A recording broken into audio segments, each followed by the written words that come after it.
Another Hollywood trick of the trade that is always present in Hollywood romantic comedies is deception.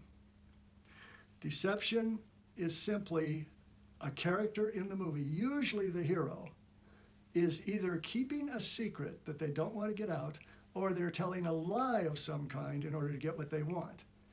And then the truth is always going to be there as something we anticipate, because usually we have superior position about the lie or the imposture or the secret, whatever it is. And then when it comes out, then that's going to be a huge obstacle in a movie. It's usually the biggest setback. And again, so Hitch, being a romantic comedy, that for sure has it. We already talked about that. It's when, he's got a big secret and she's got a secret, and we know those two secrets, but they don't know the other person's secret, and we know this is all leading to she's going to find out that he's the date doctor, and then assume that all the things he did, which he did because he was falling in love with her, she's going to assume he didn't really love me. He was just using all those tricks that he knew because he's the date doctor. Okay, so that's present there.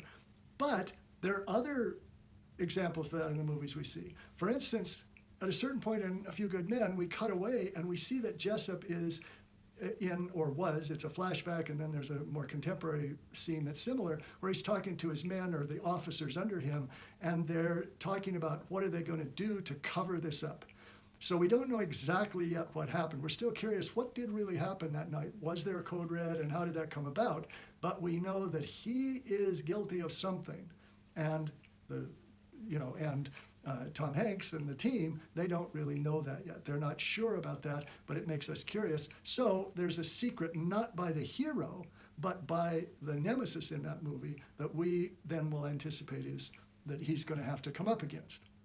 In looking through all of the stories I used as examples, the business stories from my own clients and friends and associates that were willing to let me use those, when I went through them to prepare this bonus material, I honestly couldn't find any secret or lie unless I missed it.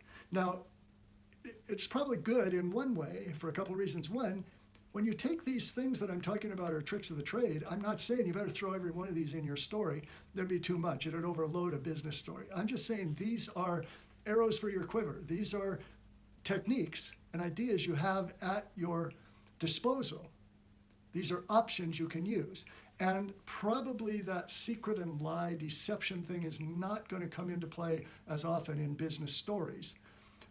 Although, if you're going for humor, if you want to be somewhat self-deprecating or say, well, there's a sense like in Beat the Bridge, he doesn't want his friend to know that he's just hasn't done nearly as much as he should have, although he does then learn himself that he did the wrong kind of training, and his friend knows that. He doesn't want anybody to know that he's, doesn't really belong there. But it's not a big, heavy issue. It doesn't create a lot of obstacles or anything. It's just we know that. And Darren makes a point at the beginning. He's new to speaking, but he's doing everything he can to look like a polished speaker. He says that in his speech when he tells the story. So that's kind of on the same line. It's like, okay, I kind of have the imposter syndrome here, because the fact is I am somewhat of an imposter. I want them to think I'm a big, successful speaker, and I really don't know that much about what I'm doing. So that secret comes into play. But notice also Darren's story is a failure story. He's talking about a time he failed not because it was an identity essence issue, but because he didn't have the tools and techniques he needed to overcome or prevent all those things from happening. And that's really his message.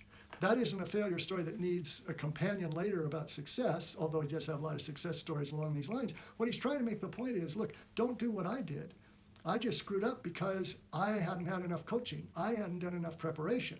And it's a story he uses to persuade people that they need guidance and they need to know things about speaking that they don't yet know. Because remember, Darren is the creator and the head of Stage Time University, and the whole organization is designed to give people the opportunity to learn just an abundance of things that you need to know if you're going to be a really successful public speaker.